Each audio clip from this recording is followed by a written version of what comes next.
Добро, што се случи со градскиот превоз со воз во Скопје? Имавме во вторникот седница на влада, како реков во вторникот вчера. Да. Имавме седница на влада, па прилично активности овие денови, па малце подолго траат деновите, на која што една од точките која што ја разгледувавме беше реализацијата на проектот Градски воз. Значи она што го зборувавме веќе е во реализација, заврши физибилити студијата, за да се реализира целиот прстен како што е замислен со 3 полукругови, вака најсликовито да објаснам на граѓаните, потребни се некаде околу 50 милиони евра.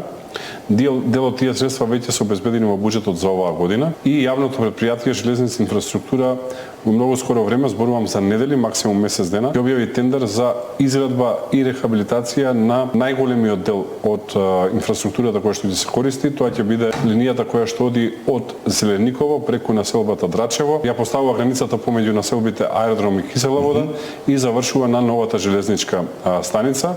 Очекуваме до крајот на годинава да е готова, многу брзо ќе оди амбициозна агенда и првата делница, од првите линии на градскиот воз веќе пред нова година да бидат во функција на линијата која што ќе оди Зелениково, Драчево, Кисела вода, Аеродром, центар на Скопје, а паралелно ќе ги развиваме и другите два прстени затоа што нели се вкупно 3 прстени.